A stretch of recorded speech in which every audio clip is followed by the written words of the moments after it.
by introducing myself. So my name's Pumelo. Hello. That's my face that you can see on your screen and on that picture. So I am I'm one of the relationship managers here at Lightful. We we are basically a technology. I don't know how much you know about Lightful, so I'll give you a bit more of a background, but we're basically a technology company that creates different digital tools, digital services for nonprofits, so for charities, all with a view in helping the way those charities tell their stories and communicate to wider audiences. And one of the objectives of some of those tools that we create are helping smaller charities better fundraise. We strongly believe at Lightful that charities, in most cases, have fantastic stories to tell, but they don't have access to, the same tools, the same information, the same technology as big commercial companies. So part of our mission as an organization is to help bring those tools to those small charities so that they can reach wider audiences and better communicate the work that they do. A bit about me, myself. So as I said, I'm one of the relationship managers here at Lightful. I've got background in the charity sector. So I worked at Save the Children for a number of years. My background is mainly in marketing and fundraising and communications. I also worked at the government within the Home Office for a short period of time, working on public communication campaigns. So worked very closely with local authorities and local councils. I love sport. I love charities, and I'm passionate about kind of making a difference and having some sort of social impact. So when the opportunity came to join an organization like Lightful, I jumped at that. So that's a bit about me. And as I said, it would be great to hear or read a bit more about you in the chat box. So please do just say a quick hello in the chat, and then tell me which organization you're joining from, and maybe a bit more about your role. It would be fantastic to see. Cool. So just jumping forward then to look at what we'll be covering today. As I said, what I want to do is use the time today to kind of unpick, what we mean about what we mean when we talk about technology, and what we mean when we talk about digital. I want to use this as an opportunity to kind of highlight the benefits within those couple of words, and what they mean for nonprofits and how they can help improve the way you communicate with your supporters and your beneficiaries, as well as the way you work within your different organizations. So, but firstly, we'll start off with looking at some learning objectives. So we'll just touch on, what the key outcomes of this session are, so that we're all on the same page and we can all agree that, by the end of the hour today, by 5 to 5, we'll know, we'll have 3 things that we will have hopefully got out of the time we spent together today. We'll then look at defining what we mean by technology in a bit more detail. So as I said, it can be a really scary, a really big word that covers loads of different areas, but we'll try and narrow that down and talk about what it means specifically for charities, nonprofits, but what it means in terms of communications. We'll then look at, diving into the importance of technology for nonprofits, and then look at some of the different elements of digital communications or technology communications. And when I jump around between these 2 words, technology and digital, I'm basically talking about the same thing, but hopefully that'll become clear as we go through the different slides that I've got to share with you today.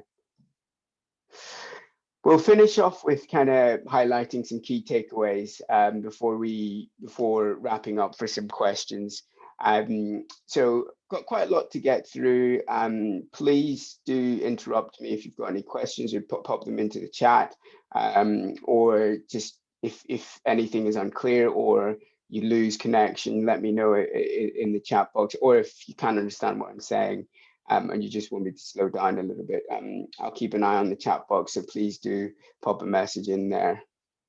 Cool. Does that sound good? Does that sound all make sense in terms of what we're covering today?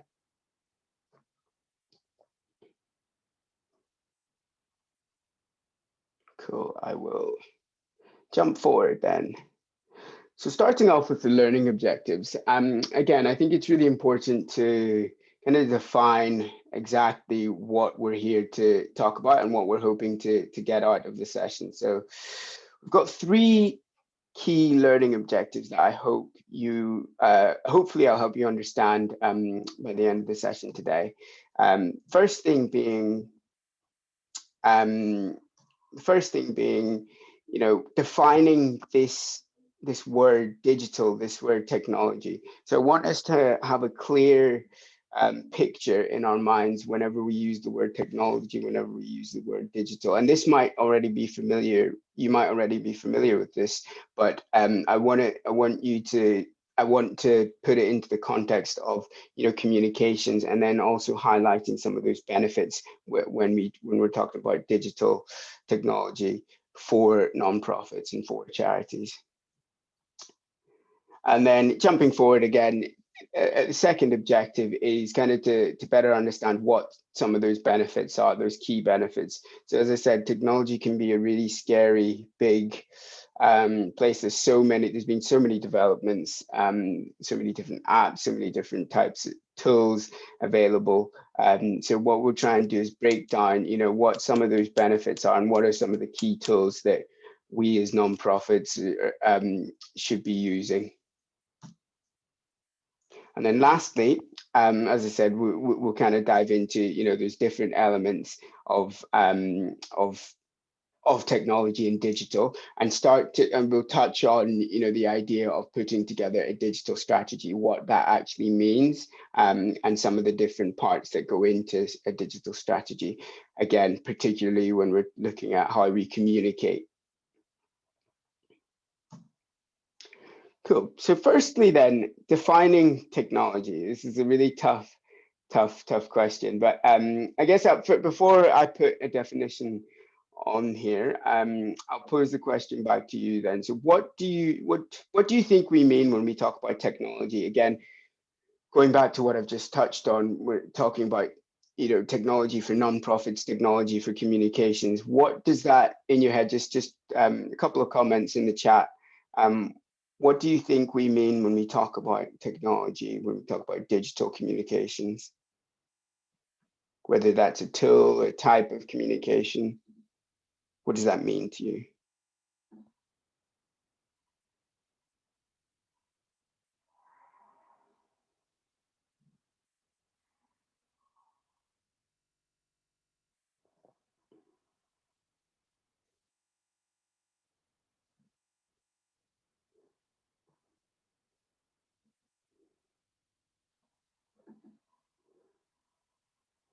Okay, so when we talk about technology, and again, looking at it through the veil of communication specifically, um, there are a number of things that come to mind. There are a number of things that come to mind. First of all, it's the way in which we actually communicate with each other. So whether that's email, internally as organizations, whether that's email, that's text messages, social media, but also importantly, the way we communicate with our external audiences. So that could be our beneficiaries, our supporters. So when we talk about technological communications or digital communications, we're basically talking about the tools that we use to communicate with external audiences and internal audiences. So yeah, that's just a slight definition. So the way we use tech or digital to interact. And some examples of that I just mentioned, which probably jumped into your head. We talk about email, we talk about text messaging, we talk about social media, which is a huge part of it. And we talk about things like websites as well. And there are a number of other uses within the charity sector of technology that we could go into. But again, looking at it specifically when we talk about communications, those are the key areas that jump to mind. Does that sit in line with what you would have thought, Matthew, or is is there something completely different that you think is missing from here?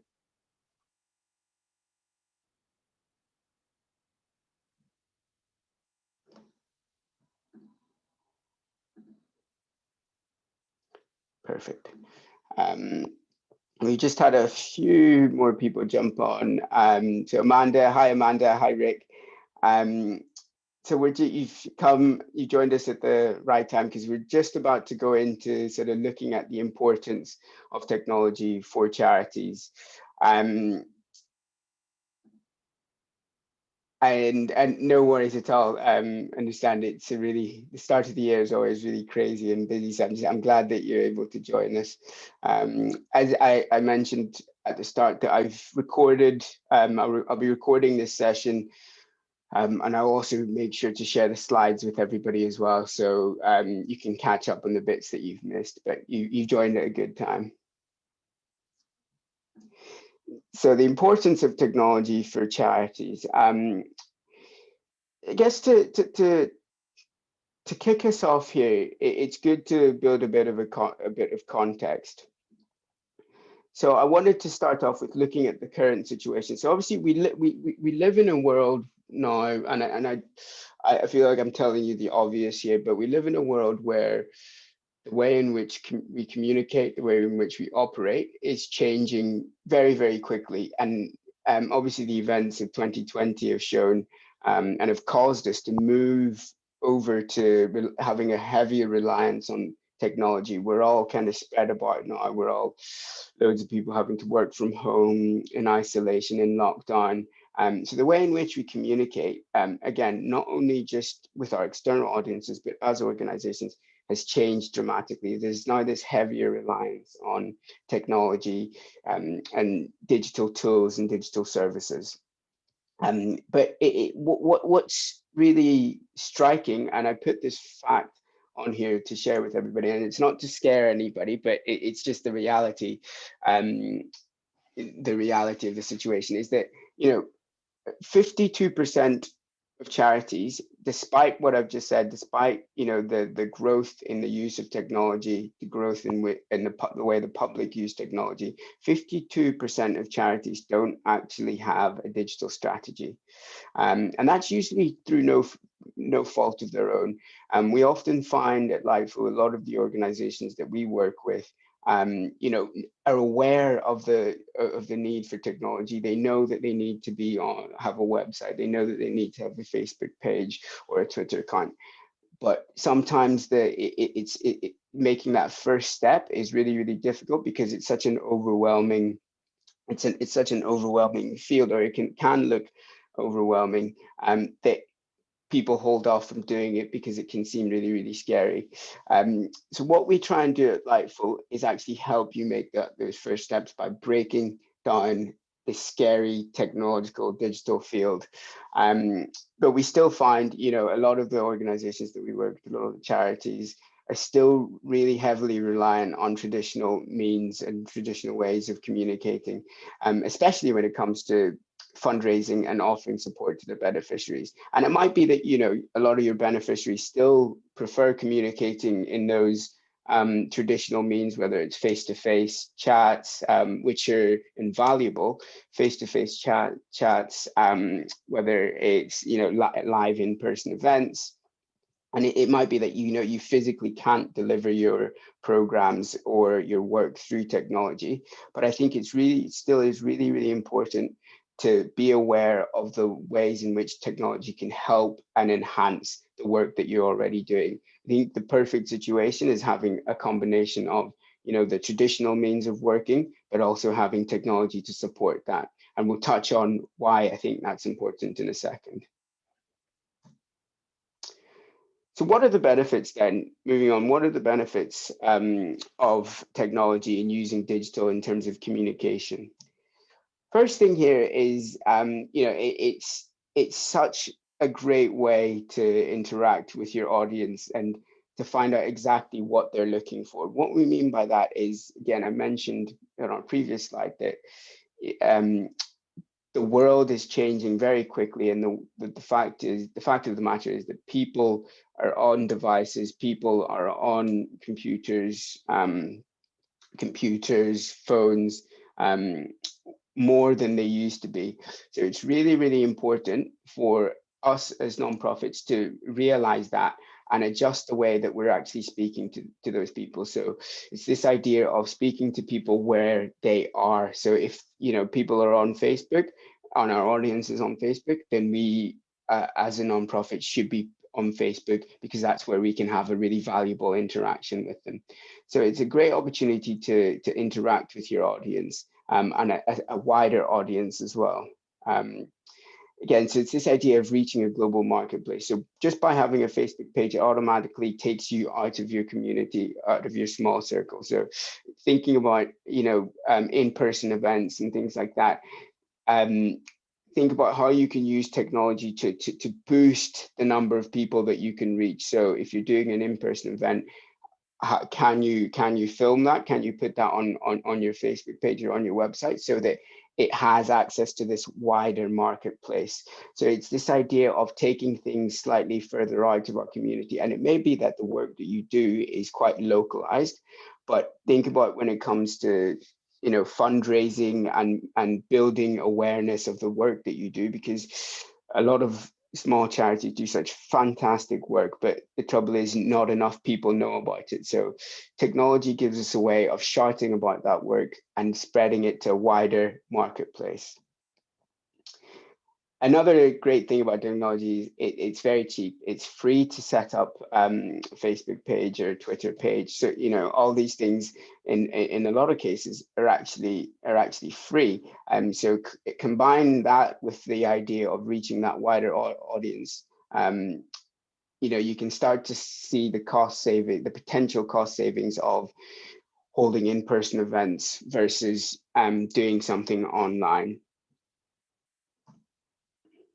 Lastly, it gives us a fantastic thing with technology, and in particular digital communications, is the fact that it gives us this almost instant response. So, we get a very quick idea of what our audiences are responding to, what they like, what they don't like, and then it allows us to change the way we speak to them. So again, using Facebook as an example, if you create a Facebook post and you put something online, you talk about your project online, with the number of likes, you start to get a very quick idea of, right, this is actually what people want to see more of. Let's show more of this. Let's do more of this. Let's not do more of this because it didn't get a good response. And it starts to give you a really clear picture of what kind of stories you should be sharing with your wider audiences and what people engage with. So that, when it comes to fundraising, it might be that you show them, you talk more about this, less about this, talk more about this. So it starts to give you a very quick idea of what people like, and you get those instant responses.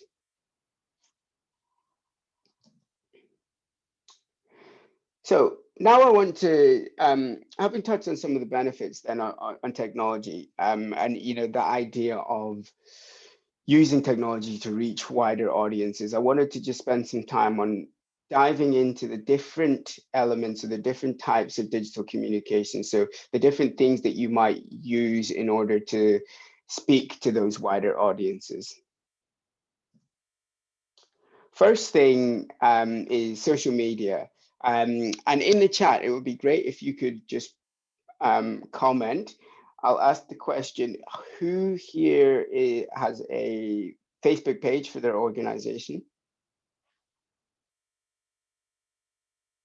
Absolutely fine if you don't. Brilliant, thanks, Amanda. Great. Excellent. Who here has a Twitter page for their organization?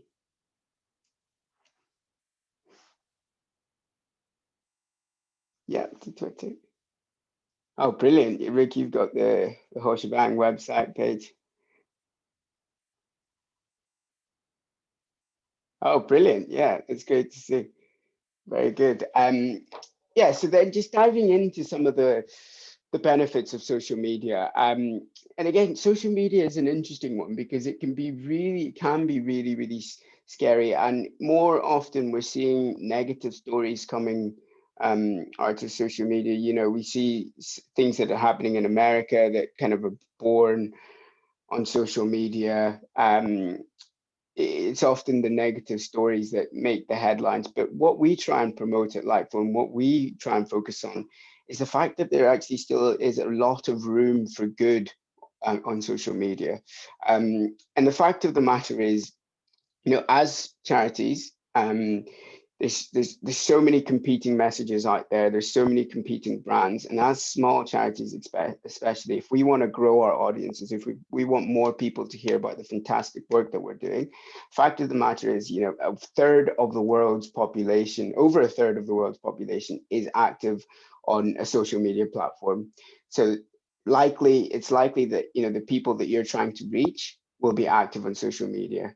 So it's important to understand that and know that it can be used for good, and it can be used to reach those people that want to do good and want to see good despite all the negativity that's associated with it. Again, so that idea of reach, so there's a huge percentage of the world population on social media. So think about how you can take the work that you're doing on a local community and use social media to actually amplify that and tell more people about it and reach more people. Think about the implications that might have in your fundraising. If you're able to engage more people and showcase your work, it's likely that more people will want to get involved and support the work that you do. Again, it's an excellent way to create a sense of community. A lot of these social media platforms were built on the idea of creating, almost micro communities. And we see that a lot. As Rick, you mentioned, things like Facebook pages, Facebook groups are all ways of creating micro communities that are slightly further away. So again, it's this idea of reach. People will band together on things that interest them. So think about how you can use social media to tap into those different interest groups, so that again you're talking to the right people and you're reaching the right communities. Again, I mentioned in the last slide, social media is great for instant feedback.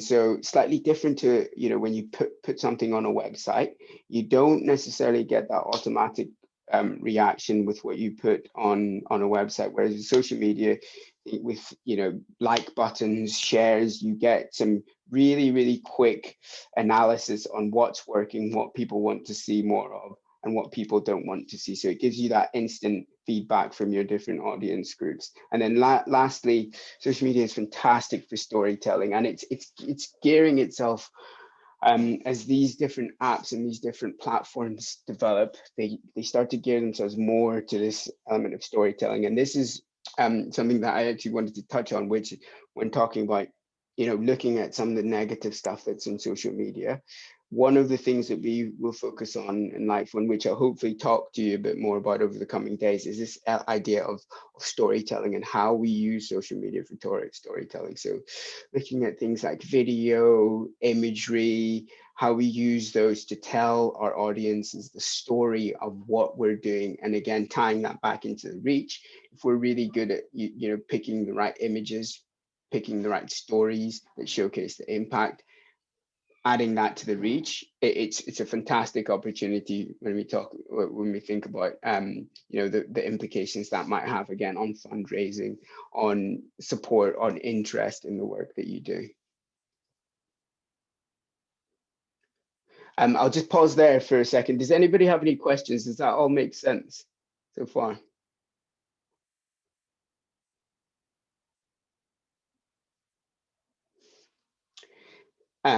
Next, I'm going to actually touch on then so we've kind of talked about the benefits of social media. Let's touch on some best, this last thing, that again, it's free. So, these things are free to set up. There are paid elements that you can get with different social media tools that give you access to more information and allow you to reach wider audiences. But the fantastic thing about social media is the fact that it is free. So again, think about that figure, that a third of the world's population, you've got free access to this huge number of people that you can showcase your work to. So now then, looking at some best practice tips. So on our social media profiles, again, I touched on at the early on in this presentation, this idea of, sometimes a lot of charities, a lot of organizations struggle with this idea of strategy or making a digital strategy, and it can sound really intimidating. But here, what I'm going to do is give you some very quick tips and best practice tips that you can start doing, that should hopefully see the work that you put into social media start to pay a little bit more fruition in terms of reaching more audiences and gaining more engagement with what you're posting. Firstly, it's really, really important to take time to understand your audience. Something that you mentioned, Rick, actually, that you stayed off TikTok. So you're active on all these different social media tools, but you stayed off TikTok. And it's really important. Something that we always try and drive home is that, people think because there's loads of different apps that are available, they have to be present in all these different apps. When actually the important thing to understand is where your audience are. So if you've got beneficiaries that use Instagram predominantly and you want to reach them, then yes, have an Instagram page. If they're on Facebook, yes, have a Facebook page.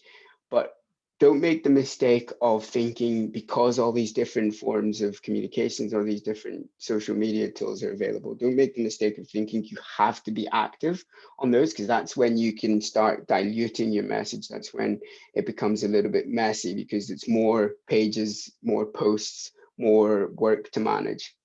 Be really, really clear with where you want to, what type of audience you want to reach, where your audience are, and go to them. There's no point creating an Instagram page if your beneficiaries, if your supporters aren't on Instagram.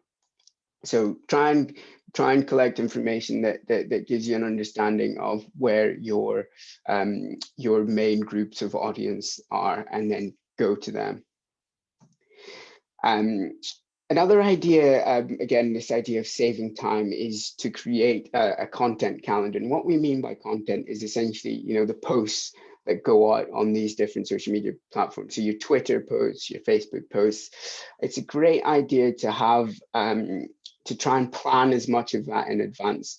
So you will know from your schedule of events, or your campaigns that are coming up, you'll have an idea of when they're coming up in a year. The likelihood is that you'll want to tell people about those events and those campaigns. So schedule from that date backwards, plan a series of posts that lead up to those events, that help promote those events, and schedule them in advance as much as possible. So the more planning you can do in advance, the more it takes away from this, oh no, panic on the day, we've got to tweet about this, we've got to get more people about this, more people involved in this. So the more you can create a content calendar that gives you an overview of what's coming up, what kind of posts you've got coming out, the better your digital strategy starts to emerge. And then tied into that, think about using a social media scheduling tool. So there are a number of tools that allow you to plug your different social media profiles into, and then schedule from one place. So essentially, it saves you going from your Facebook page, then having to log into your Twitter page. You can connect all your pages onto one platform, and then you can just plan your content or your posts from this one-stop shop type thing. And we've actually got one of those tools at Lightful, and I'll make sure to send a link and a bit more information about that, along with the slides and the recording of this session. But think about using that, and tied in with this idea of using a content calendar and planning as much as you can in advance. I touched on this in the benefits of social media, but it's so important, and I'm sure you all do this a lot, but it's so important to interact with your audience in social media. The beauty of it, again, is this constant feedback that you get, but that starts to fall down when you don't interact with your audience. The idea of social media is in the name itself, so it's really important not to forget to be social. So reply to people's comments, reply to people's tweets, share other organizations' content, share your supporters' content and posts. make sure that it's a two-way system, because that's the benefit of social media versus, you know, email blasts or your website, which more than likely, you know, sits relatively static. The idea of social media is that it amplifies this idea of this two-way conversation. So don't forget to be social on your social media account.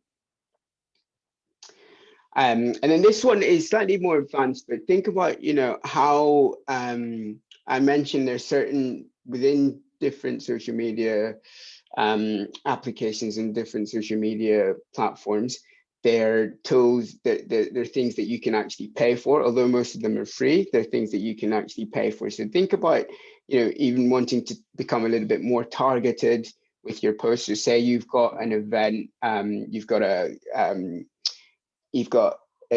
football event coming up, for instance, and you want to publicize that as much as possible. So for you with Facebook, you can actually use paid advertisements to build an audience within your local community, so that you can build your event within Facebook, and then you can actually target it and put it in front of this audience, your ideal audience, so that it's going to the right people. So there are opportunities to do that with Facebook as well, or with social media as well. But we can touch on that and we can go into a bit more detail on that. But the key thing with social media, again, just to reiterate, you know, being active, be social, plan as much as you can in advance. And then really, really important is taking time to understand your audience. So what kind of age is your audience? What social media platforms are they on? What kind of content do they like to see? Is it videos? Is it pictures? Is it really, really detailed stuff with loads of numbers and facts and figures? Getting an understanding of that will shape the type of content that you put on. So that's really, really important. Excellent. So the next sort of element we're going to look at within, you know, the digital communications handbook or strategy, if you will, is email. And I know email is interesting because, you know, email has been around for so long, and everybody more than likely has an email address, but it's something that we often associate with communicating within organizations, but it can actually be used as an external communication tool as well, and is really, really handy to, especially now that, you know, we're in lockdown and we're so far away from everybody. It's a great way of keeping in touch with audiences and sharing information. It can be a bit more personal as well than social media, so that's when it has that's probably one benefit over social media that email has. It's a lot more personal because that's going directly to somebody's inbox. In theory, only they can see what you're sending them, whereas the stuff on social media is public. So one of the key things with email is that personalization that you can do. But yeah, let's look at some of those benefits. So again, it gives you an opportunity with email to develop a really engaged and loyal audience. And what we mean by that, again, going back to what I just mentioned about that personal element, you know, with all the different rules that have come into place over the last couple of years with GDPR and data protection, for someone to give you their email address is really, really valuable. Again, so that you actually getting, whether it's a supporter, whether it's a beneficiary, it's really, really valuable when somebody hands over that personal information. So that's a big step and a really big sign that they're engaged with what you're doing. So email, again, is such a great way of nurturing and that relationship, because they've done the hard bit of giving you access to that personal information. So how you then use it and how you communicate with them is really, really important. Again, it gives you an opportunity to expand your reach because you can start building email lists. You can get email addresses. You know, if you have an event and you ask people to sign up and provide you an email address, you build an email list, and automatically you've got a list of people who you know are engaged with what you're doing because they've come to the event. So you can start communicating to them about other elements of your organization and other things that you do. It helps drive up donations, again, touching on what I've already said. And then again, it gives you an opportunity to showcase impact and showcase gratitude. So that's touching back to that idea of it being a bit more personalized. So, you know, we've all got them from commercial organizations or from charities that we support. It's great when you donate and you get or you interact with that charity and you get a personalized email saying thank you, showcasing, you know, where your donation will go. So it gives your email is a great way of doing that.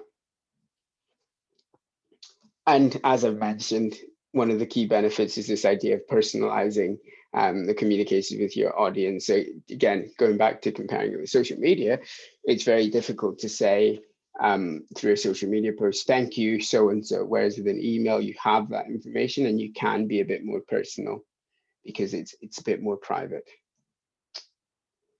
Excellent. And again, it's very cost effective. So it's relatively cheap to put email lists together. And with scheduling and things like that, it can actually be quite, you can actually save a lot of time with how you use email. So then, similar to what we did with social media, let's look at some best practices.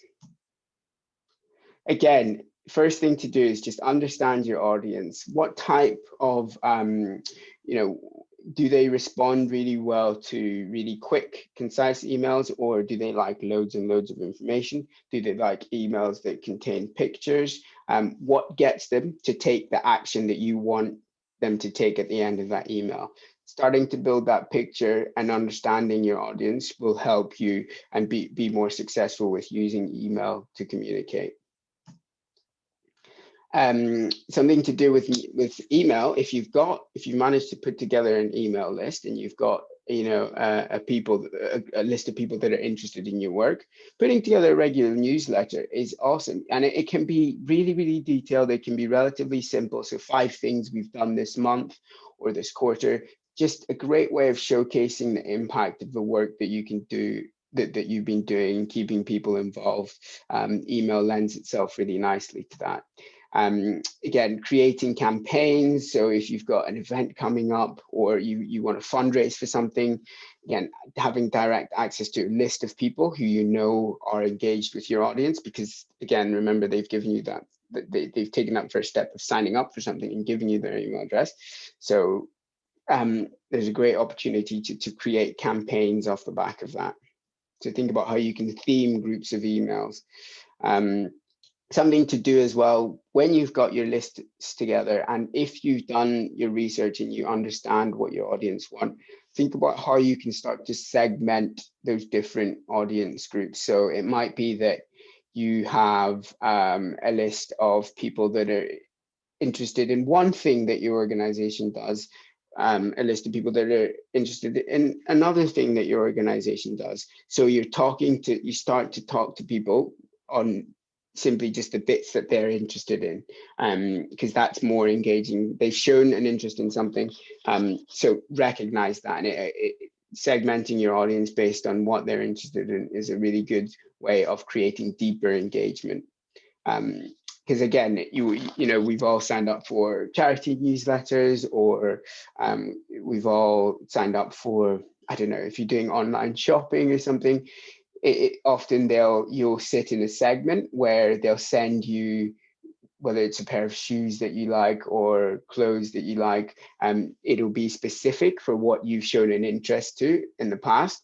So email often lends itself to that as well. So think about, you know, what type of event this person went to when they first signed up.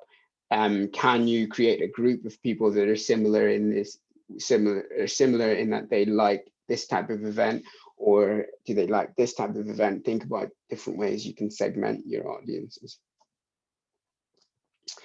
And something that's really important to do with email is monitor and refine. So people's email addresses change all the time, people's interests change. So it's always worth every now and again kind of reaching out to your email subscribers, your newsletter subscribers, or people in your email list, just to check that they're still interested. And the more you refine your email, the more you clean it up. the better responses you'll have. If you think, if you collected emails from 5 years ago, you have no idea if that person hasn't been responding. You have no idea what they're up to now, what their interests are.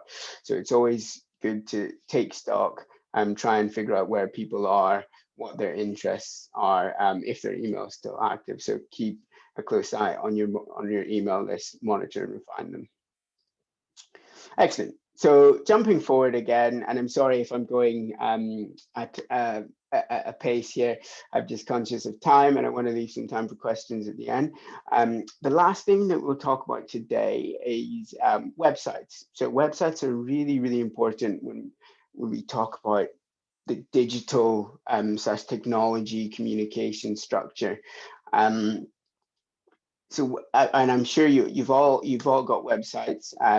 But what I'll do is just very quickly touch on, the benefits of having a website and what it allows you to do as charities and as nonprofits. Yeah, think about your website as the face, the entry point to your organization. So if somebody hears about your organization through word of mouth, especially today when we can't, just pop in to your local center or pop into your office, your website has really, really become, the face of your organization, as you've got written down there. So think about, the impression that you want to make when people land on your website, when people search what you do, think about what the information that they need to take away when they land on your website. Another benefit of websites is the fact that it actually acts as the epicenter. So we've talked about these different channels, and by channel I mean a different element of communication. So a channel could be, again, email, social media, text messaging. It's often the case that all those different channels lead back to the website. So yeah, again, this idea of having the website as your epicenter, your hub of all the information about your organization, what you do, how people can get involved, what your impact is, where you operate, all that type of information. Your website provides you a place to do that. And then again, think about how your website is brilliant for giving your audience all those different types of information that I've just mentioned. So think about where your audience are coming from, what information. So again, time back to those channels. If they're coming from Facebook, where are they going to land? What are they going to see? If they've clicked on a particular story, are you taking them directly to that page? Again, you're thinking of your website as this hub for information. So it's likely that people come to your website for more information. Those other channels give you an opportunity to give snippets, but your website is where you can really drill down into the detail.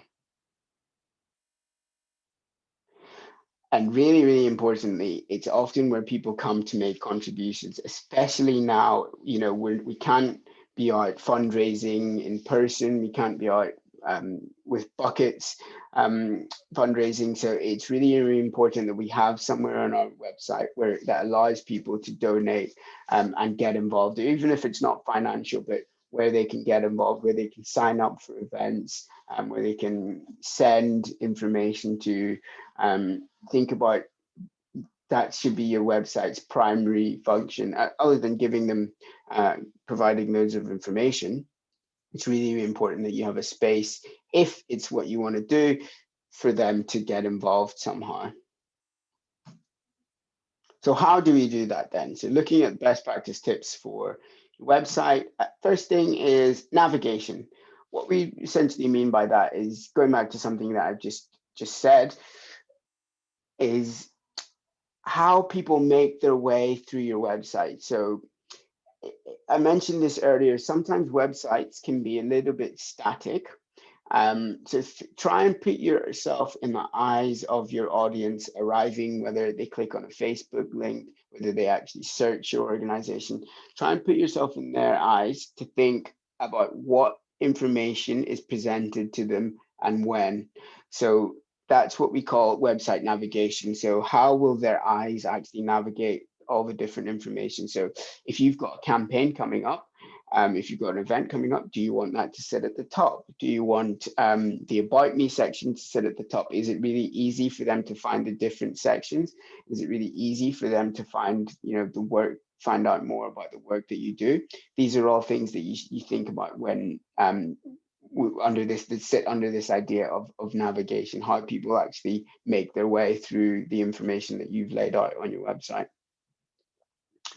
Content, again, this idea of content. So that's the stories, the facts, the figures, the information that's actually there, whether it's just, really image heavy, whether it's text heavy. Think about the different types of content and how you balance them. So it should be that your website provides right levels of information, but we know that people respond really, really well to visual stimulation. So think about how you can use images, videos to capture what it is that you do as an organization. So getting that balance right in terms of content is really, really important. Contact information, that's vital. The number of websites that I've seen where it takes probably about 10 minutes to actually find out how to get involved or how to contact an organization. And think about this from the point of view of not just people that want to support, but your beneficiaries as well. Make sure that it's really, really easy for them to find out how they can get in touch with you. Don't bury it away. Again, be really consistent. You should have, if you have a campaign, if you want to fundraise, make sure that you're really consistent with where you place your donation button and your sign up button. So again, similar to contact information, it should be really, really easy for someone to click that button and contribute to your organization. Again, the number of times I've seen an awesome video on Facebook and I want to donate, and I'll go through to the organization's Facebook or website, then it takes about 10 minutes to actually find out how to donate. You're off put. Today people want things very, very quickly, and that's not necessarily a good thing, but think about that journey and think about how you can get that information in front of them as quickly as possible, because unfortunately the world in which we live in, people's attention drifts around so quickly that the moment they have to go through too many hoops, you lose them. And then again, think about monitoring. So there are a few different apps that allow you to monitor your website activity. Google Analytics is one. And again, I can share a bit more information about Google Analytics, but it's this idea of having an understanding of what people are doing on your website so that you can then adjust. So again, similar to what we talked about with email, with social media, this idea of getting an understanding of how people interact with the information that you're putting out is so important, because then you can adjust and you can say, right, nobody is clicking on this section. Let's move it, or let's get rid of it. Everybody wants to see more of this. Everyone's clicking on this picture. Let's move it up. Let's give them this information quicker. That ability to adjust to how people are interacting with what you're putting out is vital, and it helps you stay relevant and keeps people engaged. Excellent. I will pause there. We've only got a couple of minutes. I'll just pause very quickly just to see if there are any questions. If I've lost anybody.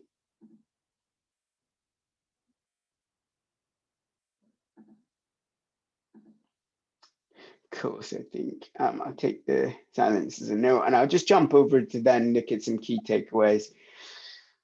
So first thing that I want to leave you with is this idea of knowing your audience, and I've mentioned this a few times today, but I can't stress how important it is to get an understanding of what your audience want to see, but also where and how they want you to communicate with them. And you can do this in a couple of ways. You can do things like surveys and actually ask them a question, one-to-one interviews, face-to-face. You'll have different touch points with your different audience groups to try and unpick information from them. So make sure you keep track of that information and use that to implement there's different elements of the digital communications and technological communication strategy that I've mentioned. Again, don't spread your resources too thin. So tied into knowing your audiences, go to where they are. Don't think that you have to do everything and anything. It's better to focus on one thing, make sure that you're doing that to the best of your abilities, and then move on to something else. Don't just be on a platform or on a Facebook page or on don't just be emailing people because you think you have to because everyone else is doing it. Make sure you're doing it specifically to your audience. Set clear goals. I think this is really, really important, and you can do that in regards to each of those digital elements that I've talked about in those digital platforms, so email, social media, your website. It's really, really clear. And SMART basically is an acronym that stands for specific, measurable, attainable, realistic, and timely. Which basically helps you, setting SMART goals helps you just be a bit more realistic with the goals that you set, and it means that they're measurable. So if you're doing social media posts, set yourself a goal and say, right, but in this time period, we want to get X amount of likes on our social media post, or we want to get more followers in social media. So it gives you a clear objective to work towards. That's really, really important when it comes to digital and technology. Think about how you can integrate. So don't think of those different things that we've talked about today. Don't think of them as silos. Think about how your messaging, your content is consistent across both. So when somebody lands on your website and they land on your Facebook page, they should be able to tell immediately, not just by looking at the names, but by the type of stories that you tell, that it's the same organization. So think of how you can integrate, how you can send people from one place to another, but also how the look and feel stays consistent. Again, create campaigns. Campaigns are awesome because they give you, they help create momentum. So rather than just consistently talking about one thing, think about how you can tie it into an event or something that's happening and create a campaign around that. So it's this idea of creating momentum, and it's really, really useful when trying to engage people and getting people involved with what you're doing. Again, grow your list of engaged contacts and make sure you nurture that. So give them the information that they're asking for. And then lastly, test. So similar to what I mentioned earlier about monitoring, it's really important to try. Don't be afraid to try. Again, I touched on this earlier. Digital can be really intimidating when you look at it, and technology and all these different elements of it can be really intimidating. But it's really important to try things. They give you this access to so many people, this ability to storytell and showcase what you do. So don't be afraid to try things, creating videos, creating images, try things, see if they're working, see what's not working, and then build from there. Excellent. We've run out of time for questions, but what I will do is make sure that everybody gets a copy of the slides, make sure everybody gets a recording, and then we can get back in touch if you've got any questions, if anything I've shared hasn't been clear. Unless anybody has any quick questions now that I can answer, or otherwise we can pick up.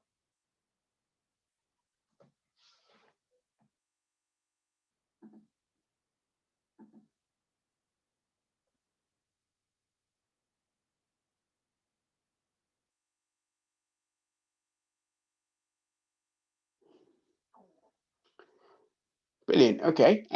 So I'll leave it there and make sure I get those different things across to you ASAP. But yeah, thank you very much for joining. And I look forward to speaking to you all again soon. Okay. Thanks. Bye-bye.